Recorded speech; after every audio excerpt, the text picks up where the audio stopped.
तो गाइस आज की वीडियो भी ना हर वीडियो की तरह इंटरेस्टिंग और इम्पॉर्टेंट होने वाली है।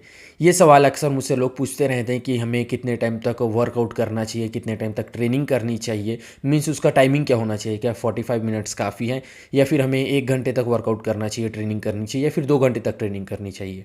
तो क्या है वो सही टाइमिंग वर्कआउट की जो हमें करनी चाहिए, इसके बारे में आज हम बात करेंगे डिटेल में। तो दोस्तों साथ ही साथ हम बात करेंगे इंटेंसिटी के बारे में भी, तो वीडियो के एंड तक बने रहना। तो चलिए वीडियो को स्टार्ट करते हैं। हेलो एंड वेलकम गाइस, मैं हूं प्रतीक और आप लोग देख रहे हो फिटनेस बीस्ट। तो अगर हम बात करते हैं ट्रेनिंग और वर्कआउट की टाइमिंग की, तो क्या 45 मिनट्स काफ़ी है? हम अगर एक नॉर्मल पर्सन की बात करते हैं, एक रेगुलर पर्सन की बात करते हैं जो सिर्फ फिट रहना चाहता है या फिर अपने वेट को मेंटेन रखना चाहता है, 9 to 5 जॉब करता है, उसके लिए 45 मिनट्स, 30 मिनट्स भी काफ़ी है उसके लिए। तो एक रेगुलर पर्सन के लिए 30 to 45 मिनट्स काफ़ी होते हैं दिन भर में। बट अगर हम बात करें कुछ स्पेशल केसेस की, लाइक मसल बिल्डिंग हो गया या फिर फैट लॉस, तो यहाँ पे चीज़ें थोड़ी सी टफ होने लगती हैं। आपको कम से कम 1 घंटे से लेकर 1 घंटा 15 मिनट तक का टाइम चाहिए ही होता है, और वो इसीलिए क्योंकि उसमें हमारा वार्म अप भी इंक्लूड होता है। ठीक है, और एक रेगुलर वार्म अप जो एक नॉर्मल पर्सन कर रहा है 45 मिनट्स के वर्कआउट के लिए, वो नहीं चलेगा, क्योंकि आप अपने मसल्स में स्ट्रेस डाल रहे हो। तो आपको अपने मसल्स को प्रिपेयर करने के लिए, जॉइंट्स को प्रिपेयर करने के लिए, नर्वस सिस्टम को प्रिपेयर करने के लिए 10 से 15 मिनट का एक सही वार्म अप चाहिए होता है। लाइक अगर आप 4 एक्सरसाइज कर रहे हो और उसके लगा रहे हो 4 सेट ईच, तो टोटल हो गए 15 से 16 सेट, तो आपको 1 घंटे लगेंगे। ठीक है, 1 घंटे का टाइम चाहिए होगा। और अगर हम इस हिसाब से देखें तो आपको 1 घंटा 15 मिनट लगेगा ही लगेगा। अब बात आती है कि हम सही तरीके से 1 से 1.5 घंटे वर्कआउट करें फिर भी हमारा मसल बिल्ड नहीं हो रहा है, यानी कि टाइम पूरा देने के बावजूद भी जिस हिसाब से मसल बिल्ड होना चाहिए उस हिसाब से मसल बिल्ड नहीं हो रहा है। तो इसका सबसे बड़ा रीज़न होता है इंटेंसिटी। ज़्यादातर लोग जो जिम जा रहे हैं, वर्कआउट कर रहे हैं, मसल बिल्ड कर रहे हैं, वो इंटेंसिटी पर बिल्कुल फोकस नहीं करते हैं। उनके वर्कआउट में इंटेंसिटी की कमी होती है। तो ये समझना बहुत इंपॉर्टेंट है कि इंटेंसिटी का कितना बड़ा रोल है हमारे वर्कआउट में, और ये चीज़ें प्रैक्टिस और एक्सपीरियंस से आती हैं।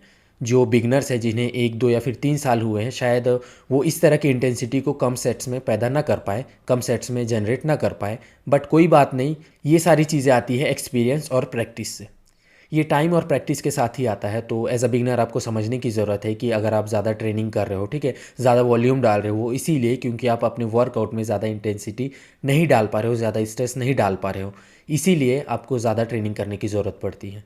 आप जब बिगनर लेवल से एडवांस लेवल पर पहुंचोगे ना, तो आपकी जो इंटेंसिटी है वो अपने आप हाई हो जाएगी और आपका जो वॉल्यूम है वो अपने आप कम हो जाएगा। ठीक है, एग्जांपल के लिए अगर आप एक बिगनर हो और 50 केजी से स्क्वाट लगा रहे हो, 50 केजी से 3 सेट लगा रहे हो फेलियर्स तक, ठीक है, और अगर आज से 6 से 7 साल बाद आप 200 केजी लिफ्ट कर रहे हो, 200 केजी से स्क्वाट कर रहे हो, तो सीधा सीधा 4 गुना वेट इंक्रीज़ हो गया है।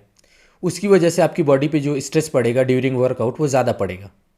बट यहाँ पर सोचने वाली बात यह है, आपका जो नर्वस सिस्टम है, आपका जो इम्यून सिस्टम है, आपका जो रिकवरी सिस्टम है, उसमें ज़्यादा चेंजेस नहीं होते हैं। आपकी बॉडी उसी रेट से रिकवर होती है। जैसे जैसे आपका स्ट्रेंथ इंक्रीज़ होगा, आपका पावर इंक्रीज़ होगा, आपका मस्कुलर साइज़ इंक्रीज़ होगा, वैसे वैसे आपकी इंटेंसिटी जनरेट करने की एबिलिटी, आपकी स्ट्रेस जनरेट करने की एबिलिटी वो भी बढ़ जाएगी। ठीक है, वो भी इंक्रीज़ हो जाएगी। बट आपकी बॉडी की जो रिकवरी करने की एबिलिटी है, रिकवरी की एबिलिटी है, उसमें ज़्यादा चेंजेस नहीं आएंगे अनटिल आप एनाबॉलिक स्टेरॉइड्स में हो। यानी कि जो बॉडी बिल्डर्स हैं, अगर आप उन्हें देखेंगे तो उनकी इंटेंसिटी हाई रहती है और वॉल्यूम भी थोड़ा ज़्यादा रहता है। बट ज़्यादातर लोग एनाबॉलिक स्टेरॉइड्स का यूज़ नहीं करते हैं और करना भी नहीं चाहिए। आप ध्यान दीजिए इस बात पे कि आपकी इंटेंसिटी अगर इंक्रीज़ हो रही है तो वॉल्यूम भी थोड़ा सा लिमिटेड होना चाहिए। जैसे कि पहले मैंने आपको बताया कि वॉल्यूम ट्रेनिंग आपके कोई काम नहीं आएगी अगर आपने इंटेंसिटी को मैनेज करना ना सीखा। तो गाइस फाइनल आंसर ये है कि 45 मिनट्स हो, 1 घंटा हो या फिर 1 घंटा 30 मिनट हो, सारे टाइमिंग सही हैं जब तक कि आप अपने वर्कआउट में इंटेंसिटी सही डाल रहे हो। 45 मिनट्स के वर्कआउट में अगर आप अपने मसल्स को अच्छे से फटीग कर रहे हो, आपकी इंटेंसिटी बहुत हाई होती है, तो ये आपकी काफ़ी हेल्प करेगा मसल बिल्डिंग में। और अगर आपके 1.5 घंटे के वर्कआउट में इंटेंसिटी नहीं है तो आपको कोई बेनिफिट नहीं होगा। तो गाइज़ आपको इंटेंसिटी पर भी ध्यान देने की ज़रूरत है, इंटेंसिटी पर भी फोकस करने की ज़रूरत है अगर आप मसल बिल्ड कर रहे हो या फिर फैट लॉस कर रहे हो तो भी। ठीक है, आई होप मैंने आपकी सारी परेशानियां, आपके सारे कन्फ्यूज़न क्लियर कर दिए हैं। अगर आपको वीडियो अच्छी लगी, वीडियो पसंद आई, तो वीडियो को लाइक और चैनल को सब्सक्राइब ज़रूर करो। तो जल्दी मिलते हैं अगले वीडियो में।